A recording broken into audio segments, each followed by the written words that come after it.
Hello, welcome to my series, What Do I Need? Today, let's talk about paper trimmers. I'm Sally Allen, independent Stampin' Up! Demonstrator, and I'm stamping with DAS. I'm going to show you the Stampin' Up! Paper trimmer, and it is a really good little trimmer. We have, it is about 6 inches wide here, and then you can expand it to 17 inches wide with this arm. So it's portable because you can put the arm down, and then you can use it for bigger projects, for 17-inch wide projects. And it's also the 17 inches long. You have your rulers in inches, imperial, and metric at the top. I really like that they have put a hard plastic coating over the top, and actually it kind of picks up the shine from my lights. But that means that the numbers and lines are underneath there and they're never going to wear off. And I have had some stampers in the past, trimmers in the past that have, the numbers have worn off because I've used them so often.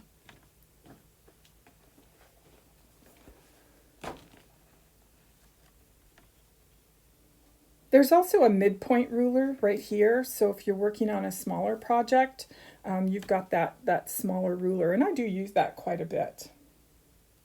There's also the paper restraint, so when I'm working on a piece of paper and I have it right where I want it to go, it's not going to slip up any further. So I like that too. And it also extends here. You've got your paper restraint here on the ruler that flips out. It comes with one cutting blade and one scoring blade, and you can see that I've marked mine score. I have noticed that when I have beginners in my classes, they'll accidentally use the cutting blade to score their card, and then of course they're cutting it.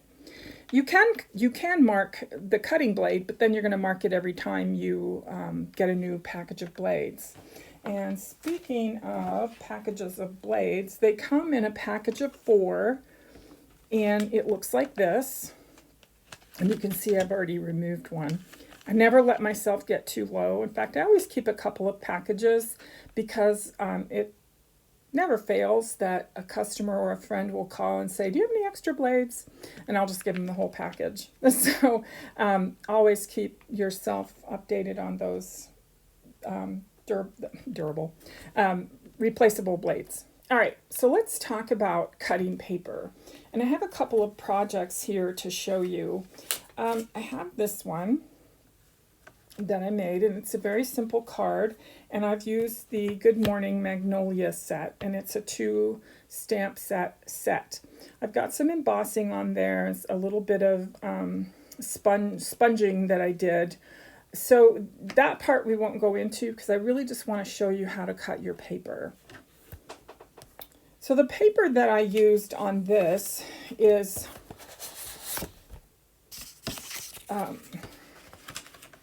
soft suede, and then my next layer is actually the copper foil paper. I'm going to set that aside because it kind of shines.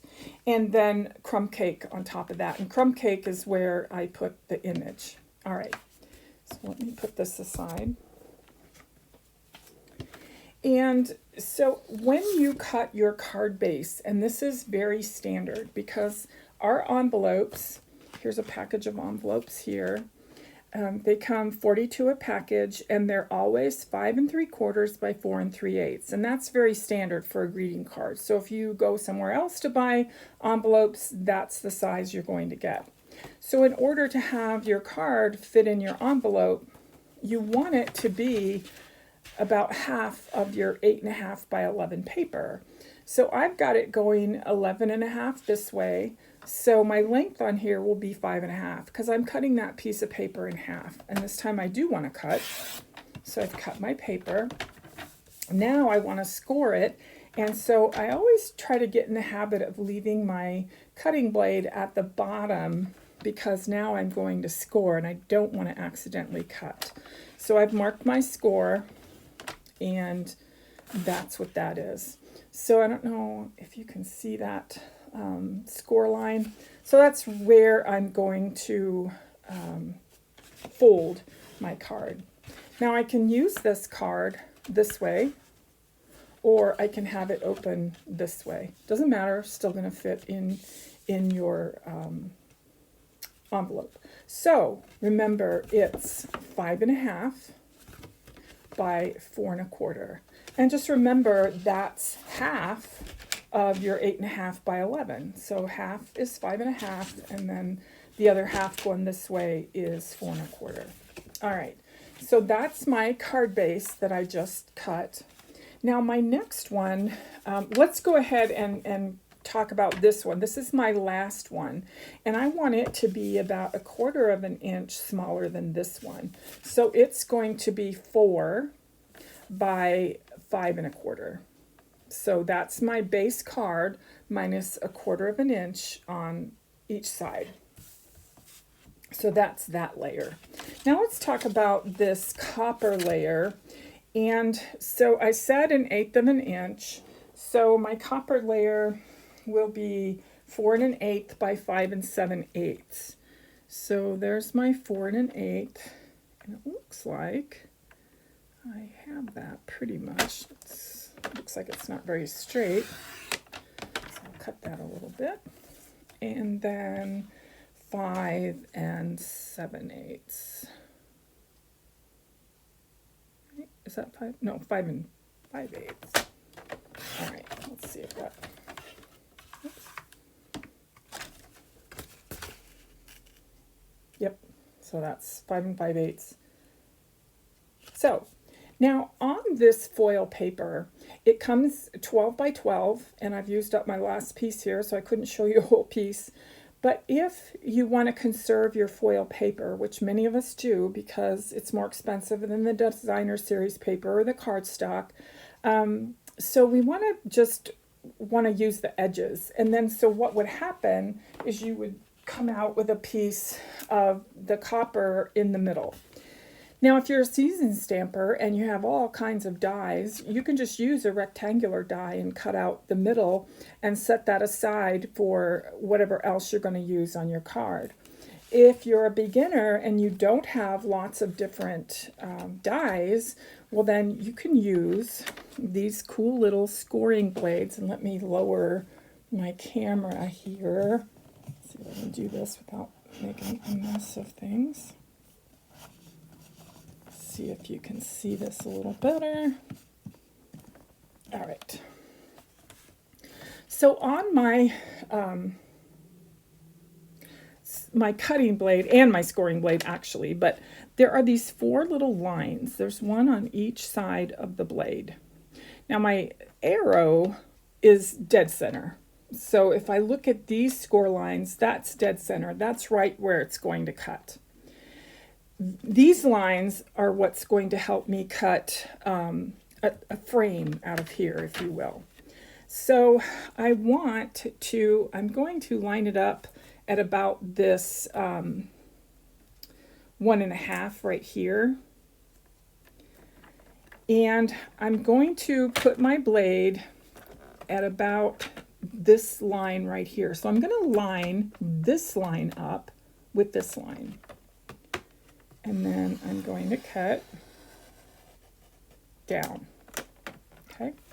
So now I'm going to turn my piece of paper, and I'm going to go back to this. Is that where I had it? Oh, all right. So now I'm going to line up this line right here with the cut mark that I already have. Okay. I'm going to stop there. And now I'm going to, I did it different than I did my other one.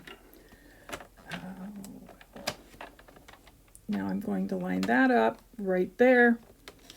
My cut mark. Come down here. And again, I'm going to line it up along here and then line up my line right there with my cut mark. Be careful not to go all the way to the top because we just want that frame.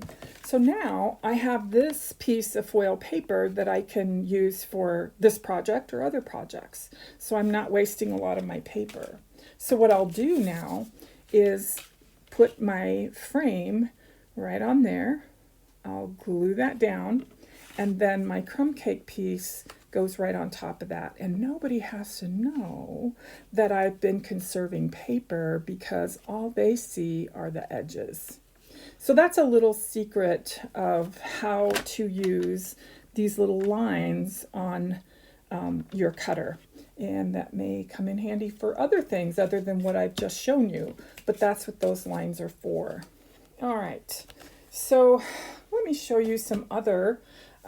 So here's one that was made from the Painted Poppies set. And the Painted Poppy, or the Poppies, I've forgotten the name of the designer series paper. But I've used as my base card Poppy Parade, and then some Granny Apple Green and some DSP that have those colors in it. And so I did, again, the same measurements that I did with the first card. And what I did on the Granny Apple Green is cut out an oval, and then on the designer series paper, cut out a bigger oval so it gives you that little frame on the inside. So that's how you do that. So here's our Granny Apple Green and our Poppy Parade. And the next one is a piece, this is the Garden Shed. So I've used Garden Shed, and you notice that the Garden Shed image is bigger than the one that I have on here.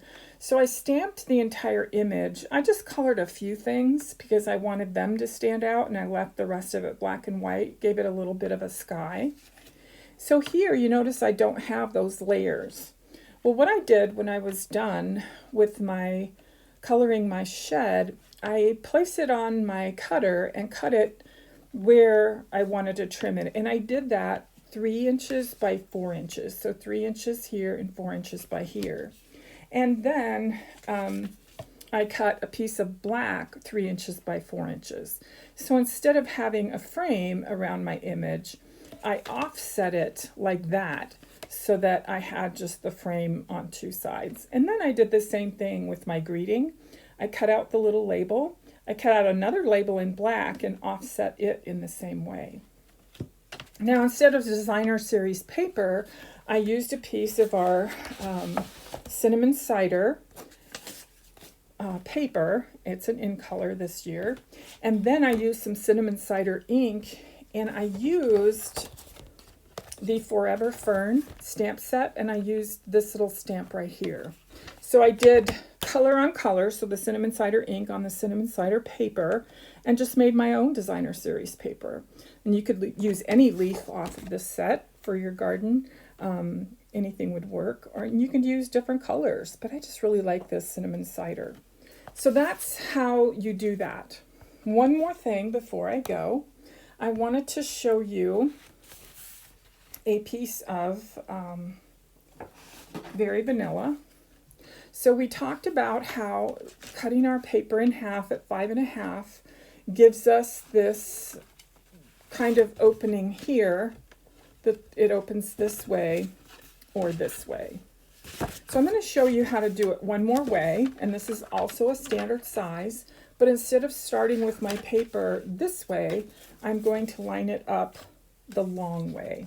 So remember, my paper's 8.5 by 11, so half of that is 4 1/4. So I'll cut that at 4 1/4. Now my score line this time, so it's really reversed. I'm cutting on the 4-inch side and I'm scoring on the 5-inch side. So I'm scoring at 5.5. So now that leaves me with a card that opens this way or this way. So you've got a lot of options, and there are a lot of fun fold, fancy fold cards that you can learn to do as you get more experience as a stamper and you get more tools. But for now, this is the basics of using the paper trimmer. Thanks for stopping by. See you next time.